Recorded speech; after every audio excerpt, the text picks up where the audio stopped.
तो आदाब, नमस्कार, गुड इवनिंग, सत श्री अकाल। एक बार फिर आप तमाम लोगों का स्वागत है क्राइम तक की कहानी के इस एपिसोड में। उम्मीद है पूरी फैमिली अच्छी होगी। आज वीक का पहला दिन, नए हफ्ते की शुरुआत, मंडे।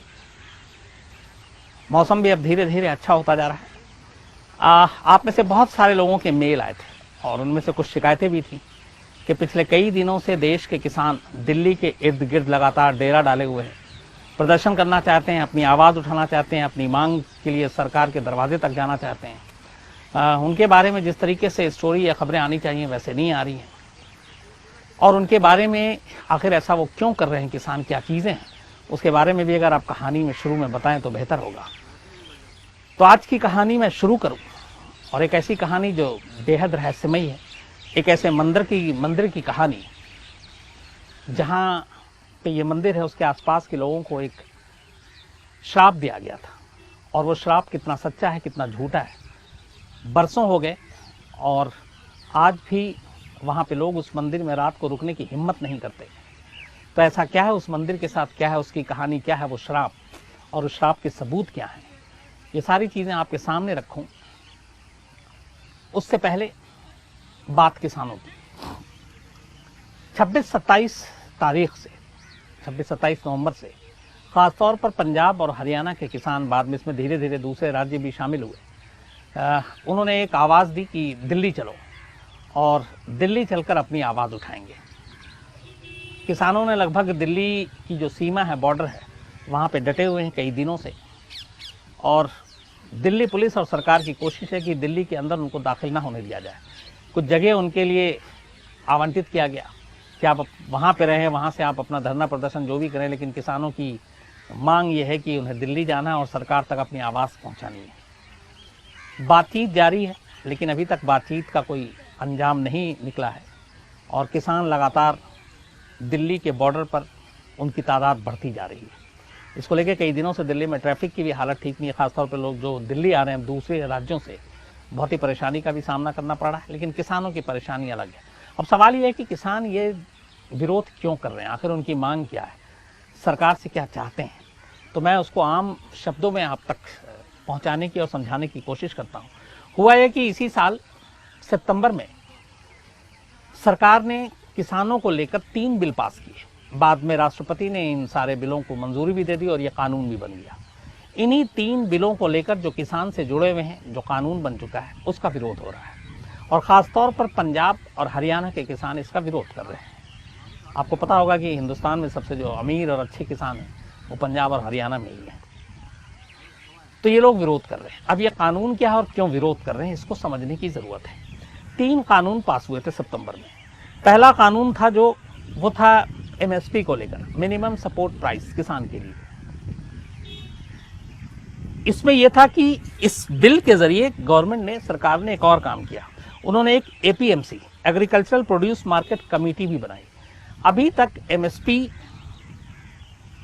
के जरिए एक किसान अपनी उपज, अपना अनाज जाकर मंडी में बेचता था, लेकिन इस कानून के जरिए अब यह हुआ कि किसान चाहे तो वो मंडी के बाहर भी कारोबार कर सकता है। अब यहाँ दोनों चीज़ें, मंडी के अंदर और मंडी के बाहर। अब इसमें कहेंगे कि इसमें क्या चीज़ें हैं, तो थोड़ा सा समझने की ज़रूरत है। एक मंडी के अंदर एक फिक्स रेट होता है, एमएसपी जिसे कहते हैं, टोटल जो इसका न्यूनतम समर्थन मूल्य, मतलब एक फिक्स रेट है कि आपको चाहे कैसे भी हालात हो, सरकार के पास गोदाम में बहुत सारे अनाज हों, ज़रूरत नहीं है, अनाज एक्सेस है, तो भी आपको एक फिक्स रेट कम से कम मिलेगा। ये किसानों के लिए एक बहुत बड़ी राहत की चीज़ होती है। लेकिन अब इस कानून में यह है कि किसान इस मंडी के अलावा बाहर जाकर भी अपने अनाज को बेच सकता है, लेकिन बाहर में एमएसपी की कोई गारंटी नहीं है। जो मंडी के अंदर है, मंडी के बाहर एमएसपी नहीं है, मतलब मिनिमम सपोर्ट प्राइस नहीं है। अब इसमें दोनों चीज़ें हैं, या तो उस मंडी का जो रेट है उससे बहुत ज़्यादा भी मिल सकता है, या फिर उस मंडी का रेट है जो फिक्स है मिनिमम, उससे कम भी जा सकता है। तो ये एक तरह का जुआ है। अब इसको लेके, एमएसपी को लेके किसान विरोध क्यों कर रहे हैं? उनका कहना यह है कि जो मंडी के अंदर खरीद फरोख्त होती है, किसान और ट्रेडर जो लेता है, तो जो ट्रेडर होते हैं वो सारे लाइसेंसी होते हैं, उनको लाइसेंस मिलता है सरकार की तरफ से, और वही किसान से अनाज और बाकी चीज़ें खरीदते हैं, सब्जी वब्जी। और वो मिनिमम एमएसपी पे लेते हैं क्योंकि सरकार की तरफ से तय है। लेकिन बाहर में अगर इस मंडी के बाहर जो दूसरी जगह पे किसान अपनी मर्जी से जाकर किसी व्यापारी आड़ती इनको अपना अनाज बेचता है तो वहाँ पे एमएसपी का कोई बेंचमार्क नहीं है। मतलब अगर एक 10 रुपये मिनिमम आपको मिलना ही मिलना है तो बाहर में उस 10 रुपये की गारंटी नहीं, हो सकता 15 रुपये भी मिले, बट हो सकता है कि आपको 7-8 रुपये ही मिले, क्योंकि वहाँ पे सरकार ने कोई रूल कानून नहीं बनाया है। और इसीलिए किसानों को डर है कि इसके बाद धीरे धीरे एमएसपी ख़त्म हो जाएगी तो किसानों की जो एक उम्मीद रहती है कि मिनिमम कम से कम इतना, जितने भी बुरे हाल हों इतने पैसे तो मिलेंगे ही, वो शायद ख़त्म हो जाए। किसानों को सबसे बड़ा डर इसका है। तो जो पहली चीज़ है कि मंडी के बाहर आप खुले में भी बेच सकते हैं, उसका विरोध किसान कर रहे हैं क्योंकि वहाँ पे कोई बेंचमार्क नहीं है उनके मिनिमम सपोर्ट प्राइस का। अब यहीं से आता है कि अगर आप बाहर बेचते हैं तो जो मंडियाँ हैं वो ख़त्म हो सकती हैं। हालांकि बिल में कहीं नहीं, लेकिन इसको समझने की ज़रूरत है। वो ऐसे कि एक मंडी में किसान जाता है और एक मिनिमम रेट पे अपना अनाज और बाकी चीज़ें बेच देता है। बाहर में फिक्स रेट है नहीं, तो ये बड़े बड़े व्यापारी और बाकी लोगों के ऊपर है। वो हो सकता है कि जो मिनिमम रेट है उससे बहुत ज़्यादा पैसे दे दें, और ये भी हो सकता है कि बहुत कम भी दें। अगर अनाज ज़्यादा हो, बाकी चीज़ें ज़्यादा हों, तो रेट हमेशा फिर कम होता है, और जब कमी होती है अनाज और बाकी चीज़ों की तो रेट बढ़ जाता है। तो मंडियों में ये है कि फिक्स प्राइस मिल गया लेकिन बाहर में आपको नहीं मिलेगा, तो उससे क्या होगा। और दूसरी चीज़ें ये होती हैं कि मंडी में जो भी ख़रीद फरोख्त होती है, जो ट्रेडर होते हैं लाइसेंसी, जो मंडी में जो भी सारी चीज़ें होंगी वो 6 से 7% टैक्स मिलता है उस मंडी समिति को। वो टैक्स सरकार के खाते में जाती है, जो स्टेट गवर्नमेंट होती है। जैसे सपोज एक मंडी है, किसान यहाँ पे बेचने आया, जो ट्रेडर है जिसने ख़रीदा, तो जो भी खरीद फरोख्त हो रहा है उसका 6 से 7% अलग अलग स्टेट में फिक्स है, कहीं 6% है, कहीं 7%। वो टैक्स लेता है और वो टैक्स सरकार को देता है, सरकार उसको भलाई के कामों में लगाती है। अब अगर मंडी के बाहर किसानों ने खरीद फरोख्त कर सकते हैं और करेंगे, तो उसमें यह होगा कि जो ट्रेडर हैं वो लाइसेंसी तो है नहीं, तो उनको 6-7% वो टैक्स नहीं देना पड़ेगा, वो बिना टैक्स के खरीदेंगे। तो टैक्स सरकार को भी नहीं जाएगा जब टैक्स की बात ही नहीं है।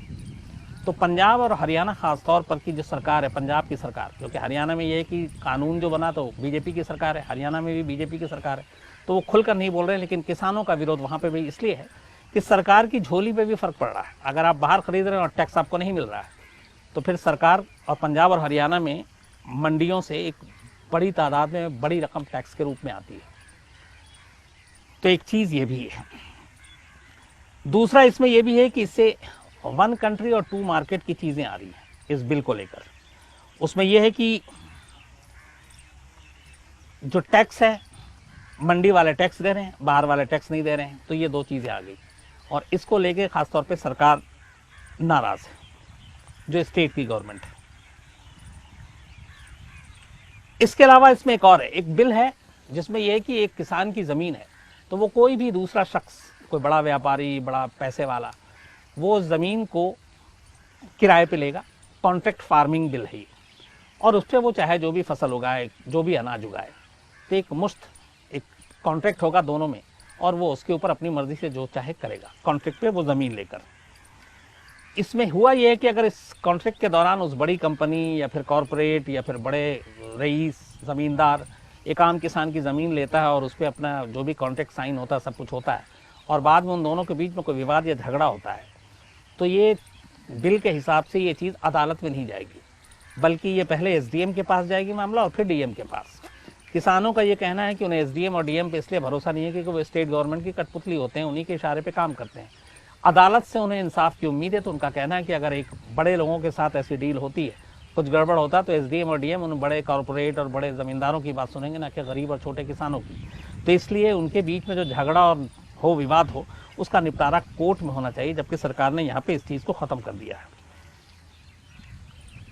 तो पहला एमएसपी को लेकर, दूसरा कॉन्ट्रैक्ट फार्मिंग को लेकर, और तीसरा जो मंडी के बाहर की चीज़ें हैं, जो 6 से 7% सारी चीज़ें हैं, उसको लेकर किसानों का विरोध है कि इसलिए इस बिल को हटा देना चाहिए। अब यहाँ पे सरकार का रुख क्या है? सरकार ये कह रही है कि एमएसपी हम कभी ख़त्म नहीं करेंगे। लोग, किसानों को डर है कि जो मिनिमम सपोर्ट प्राइस है, धीरे धीरे चल के इसको ख़त्म कर देंगे, क्योंकि जब आप मंडी के बाहर दूसरी मंडी आपने खोल दी जहाँ पे ना टैक्स है ना कुछ है, तो वहाँ पे वो लोग अपने हिसाब से खरीदेंगे अनाज। कम से कम सरकार के फिक्स रेट पे मंडी में मिल जाता, बाहर में उसकी गारंटी नहीं है। सरकार का ये कहना है कि हम एमएसपी को खत्म नहीं करेंगे, मतलब एमएसपी हमेशा रहेगा। ये सरकार लगातार वादा कर रही है किसान से। दूसरी चीज जो मंडियों को लेकर कि धीरे धीरे मंडियां खत्म हो जाएंगी, जब खुले बाजार में एमएसपी नहीं होगा, टैक्स नहीं होगा, तो फिर तो मनमानी होगी बड़े कॉर्पोरेट घराने के बड़े बड़े लोगों की, और वो अपनी मर्जी के हिसाब से किसानों से अनाज और सारी चीजें खरीदेंगे। सरकार ये भी कह रही है कि हम मंडियों को खत्म नहीं करेंगे। अब यहां पे किसान मांग कर रहे हैं और सरकार उनको बता रही है कि ये बेकार की चीजें हैं, एमएसपी कभी खत्म नहीं होगी, तमाम नेताओं के बयान आए हैं, और ना मंडियां खत्म होंगी। तो फिर ऐसा क्यों? इसमें दो चीजें हैं। जो बिल पास हुआ है सितंबर में, उस बिल में कहीं पे भी इन चीजों के बारे में नहीं लिखा है कि एमएसपी कभी खत्म नहीं होगा और मंडियां कभी खत्म नहीं होंगी।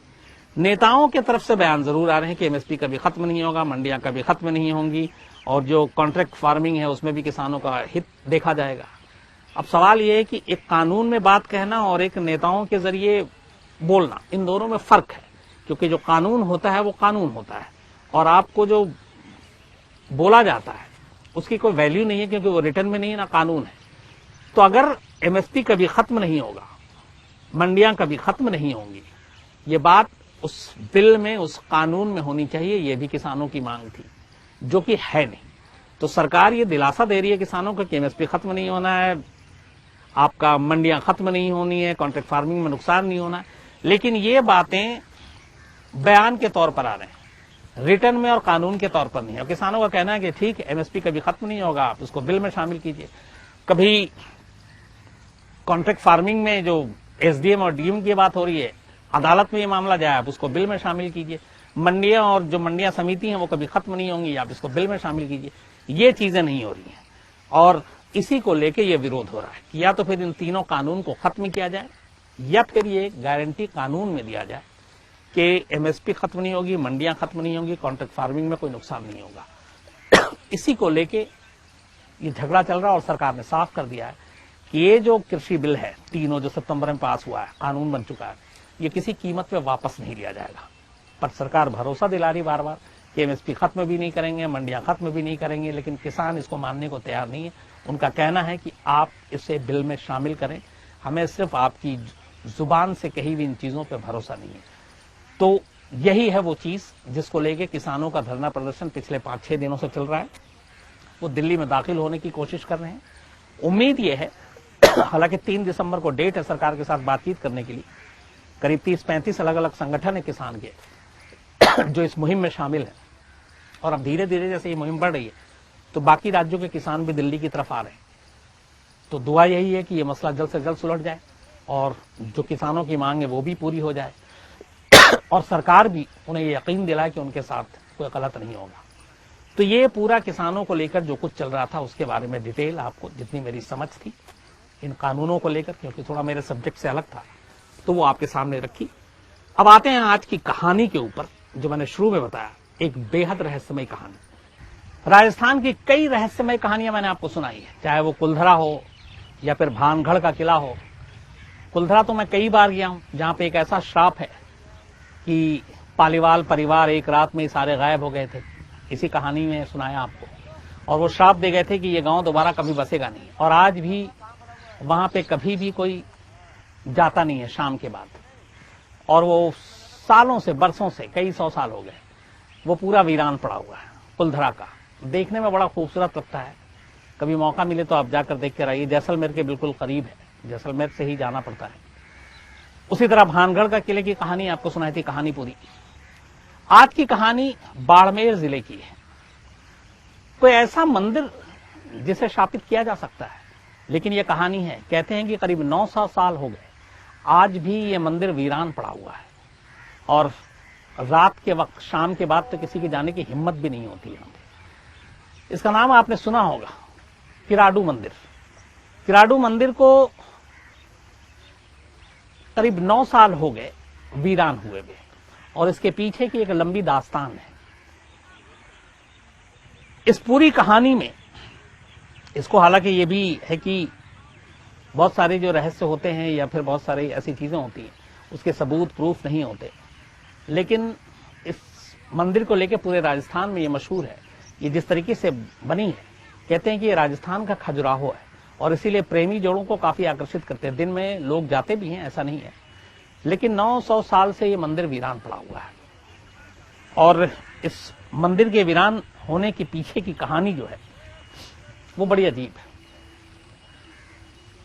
कहते हैं एक जमाने में ये बाड़मेर इलाके का पूरा जो किराडू इलाका है ये बड़ा गुलजार रहा करता था और यहाँ पे लोग काफी आते थे और काफी वहां पे उस वक्त बहुत अच्छा इलाका माना जाता था ये। लेकिन 1200 या 1300 सदी में इस इलाके को एक सन्यासी ने, एक ऋषि ने एक श्राप दे दिया था। और उसकी कहानी कुछ यूं है कि एक ऋषि इस इलाके में आए और उन्होंने इस किराडू मंदिर में अपना डेरा डाला। उनके साथ बहुत सारे शिष्य थे, शिष्यों के साथ वो रहने के लिए आए और वहीं पे रहे। कुछ वक्त के बाद जो ऋषि थे वो भ्रमण पे निकल गए बाकी जगहों के लिए और अपने शिष्यों को पीछे इसी किराडू मंदिर में छोड़ गए और उन्होंने कहा तुम लोग अपना काम करो, मैं कुछ दिन के बाद आता हूं। जब वो गए उसके बाद कहते हैं कि इस पूरे किराडू इलाके में कोई महामारी फैल गई और उस महामारी की वजह से बहुत सारे लोग बीमार पड़ने लगे। असर ये हुआ कि मंदिर में उन ऋषि के जो शिष्य थे धीरे धीरे ये बीमारी ने उनको भी अपनी चपेट में ले लिया और वो बीमार पड़ने लगे। अब चूंकि ये सारे सन्यासी शिष्य दुनियावी कामों से कोई मतलब नहीं, तो बीमारी में ये था कि आस पड़ोस के लोग, जो गांव के लोग हैं, वो सारी मदद करते, लेकिन किसी ने मदद नहीं की और धीरे धीरे शिष्य भयानक बीमार पड़ने लगे। सिर्फ वहां पे एक महिला थी बहुत गरीब, जो कुम्हारन थी, कुम्हार परिवार से थी, वो अकेली थी। उसकी जितनी सामर्थ्य थी, उसे जब पता चला, वो मंदिर चूंकि जाया करती थी, तो वो उन शिष्यों के लिए जो भी कर सकती थी उसने किया। लेकिन उस गांव के जो बाकी अमीर लोग थे या बाकी जो इस तरह के ताकतवर लोग थे, उन लोगों ने उन ऋषि के शिष्यों की कोई हेल्प नहीं की। धीरे धीरे वक्त बीता और इस महामारी की वजह से बहुत सारे लोग बीमार पड़े। शिष्यों की हालत बेहद खराब हो चुकी थी। तभी वो ऋषि जो है वो वापस लौटते हैं अपने भ्रमण के बाद और जब मंदिर आते हैं, अपने शिष्यों की हालत देखते हैं तो उन्हें बहुत ज्यादा दुख होता है। वो उनसे बातचीत करते हैं अपने शिष्यों से, तो पता चला कि वो काफी वक्त से बीमार हैं और कोई महामारी फैली है जिसकी वजह से बीमार है। तो पता पूछते हैं वो किन किन लोगों ने मदद की, कोई आया? तो बताते हैं किसी गांव वालों ने खबर नहीं ली उनकी। बड़े बड़े सेठ, बड़े बड़े अमीर रईस भी थे उस वक्त वहां पे, पर किसी ने मदद नहीं की। उन्होंने बताया कि सिर्फ एक बुजुर्ग महिला थी, एक कुम्हारन थी, जो आती थी और जितनी उससे बन पड़ती थी वो हमारी मदद करती थी। बट उसके बस का भी नहीं था कि इतनी बड़ी महामारी के साथ इतने लोगों की तीमारदारी कर सके। जब उन ऋषि को यह पता चला तो उन्हें बहुत गुस्सा आया। उसके बाद वो गांव की तरफ गए और उन्होंने कहा कि कहने को आप सभी मनुष्य हो, इंसान हो, लेकिन आप लोग पत्थर दिल हो, तो फिर आप पत्थर के ही रहो। और उन्होंने श्राप दिया कि पूरा जो है यहां पे जो रहने वाले लोग हैं वो पत्थर के हो जाएंगे। इतने में वो कुम्हारन भी उन्हें मिली और उन्होंने उस कुम्हारन से कहा कि तुम सूरज डूबने से पहले इस गांव को, इस इलाके को छोड़कर कहीं और चली जाओ, जो भी अपना सामान है वो ले जाओ और जाते वक्त पलटकर इस गांव या इस मंदिर की तरफ मत देखना दोबारा, वरना तुम भी पत्थर की हो जाओगी। इसके बाद वो ऋषि अपने शिष्यों को लेकर वहां से निकल गए उस मंदिर से। कहते हैं उसके बाद उस कुम्हारन ने भी अपना घर छोड़ा, जरूरी सामान लिया और उस गांव को अलविदा कहने की तैयारी करते हुए बाहर निकलने लगी। लेकिन पता नहीं बीच रास्ते में उसे क्या हुआ कि उसे उन ऋषि की बातों पे थोड़ा सा शक हुआ कि अगर तुमने पलट कर देखा और तुम नहीं गई तो तुम पत्थर की हो जाओगी। इस शक की वजह से उसने पलटा और पलट कर देखा और कहते हैं जैसे वो पलट कर देखती है वो पत्थर की हो जाती है। और इस शापित मंदिर को लेकर जो सबसे बड़े सबूत है वो यही है कि इसी मंदिर से किराडू के थोड़ी दूरी पर इसी कुम्हारन महिला का के रूप में एक पत्थर की मूर्ति है और कहते हैं वो वही थी जिसने उन शिष्यों की मदद की थी, लेकिन ऋषि की बात मानी नहीं और उसने पलट कर देख लिया और वो पत्थर की बन गई। तो ये एक ऐसा जिंदा सबूत है जिसकी वजह से ये सारी चीजें कि ये मंदिर शापित है और एक ऋषि ने श्राप दिया, उसको लेकर पुख्ता तौर पर लोगों का मानना है कि यही असली कहानी है। वो दिन है, आज का दिन है, करीब 900 साल हो गए। ये किराडू का मंदिर जो अपने आप में इसकी बेहतरीन रचना की गई, जिसे राजस्थान का खजुराहो कहा जाता है, जिस तरीके से बनाया गया, और कहते हैं ये बहुत पहले राजपुताना वंश जब वहां पे थी तब उसने इस मंदिर को बनाया था, और उन लोगों का बड़ा ज्यादा जो नजदीकी थी वो गुजरात की तरफ से थी, तो इसलिए इस मंदिर की जो झलक है, जो नक्काशी और बाकी चीजें हैं, उसमें गुजराती कल्चर भी काफी देखने को मिलता है। और इस मंदिर को जब बनाया गया था तब बहुत ही गुलजार रहा करता था, लेकिन इन ऋषि के श्राप के बाद से 900 साल हो गए, ये मंदिर आज भी वीरान पड़ा हुआ है। शाम के बाद किसी की हिम्मत नहीं होती कि वो वहां पे रुके। बाड़मेर जिले में है, राजस्थान में है, तो कभी आपको मौका मिले उधर जाने का तो एक बार जरूर जाइए, टटोलिए, परखिए, लोगों से बात कीजिए, और कुछ इस बारे में जानकारी मिलती है तो जरूर हमें ही बताइए, ताकि क्राइम तक फैमिली को और बता सकें, और इसके बारे में, इससे जुड़ी हुई और जो जानकारियां हैं वो भी आप जरूर बताइए ताकि हम आप लोगों तक पहुंचा सकें। लेकिन कई लोगों ने इस मंदिर के बारे में कहा था कि इसकी कहानी सुनाएं, क्योंकि ये उन्होंने लाइन लिखी थी कि शाम ढलते ही अगर कोई इस मंदिर में जाता है तो फिर वो पत्थर का बन जाता है, और इसलिए इस कहानी को लेकर बहुत सारी चीजें थी। तो ये है किराडू मंदिर की कहानी। मैं कुछ लोगों के नाम नोट करके लाया था, क्योंकि बहुत दिनों से शिकायत भी थी, और कुछ लोगों ने, ये बहुत सारे लोगों ने कहा था किराडू मंदिर की कहानी सुनने के लिए, इस शापित मंदिर की। तो ये कहानी है, लेकिन इस कहानी के पीछे और अगर कोई चीजें हैं तो आप जरूर बताइएगा। इसके अलावा जयदेव अवाना है, जिन्होंने कुछ चीजें लिखी हैं, और वो जल्दी मैं आपको बताता हूं। बहुत सारे लोगों ने कहानियों की फरमाइश की है। मैंने पहले भी कहा था कि धीरे धीरे मैं उधर जरूर आऊंगा, जल्दी आऊंगा, आप लोगों को बताता रहूंगा कि क्या क्या इसमें कहानी है। राधिका है, इसके अलावा नरेंद्र सिंह नेगी हैं, सुभोजीत डे हैं, आरवी रूबी हैं, डोंडा मोरंग हैं, रुचिका रंजन हैं, हिमांशु हैं, अमनजोत ग्रेवाल हैं, एनी सिंह हैं, कुलदीप सिंह हैं, प्रतीक संगपाल, सत्या ब्रात, कोमल सिंह, पौरवी पाटिल, विकी सिद्धू, सुव्या शुक्ला,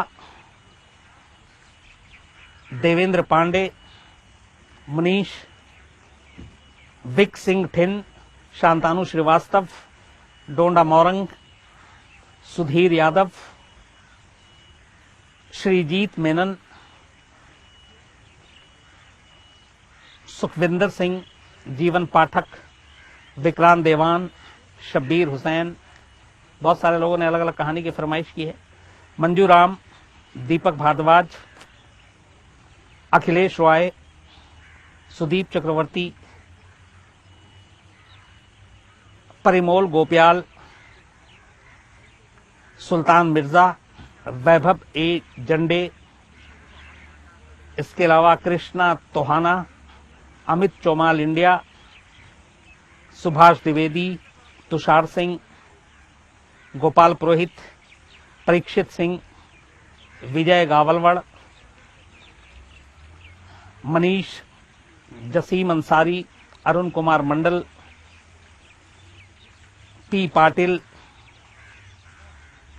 इसके अलावा दिनेश सूर्यवंशी,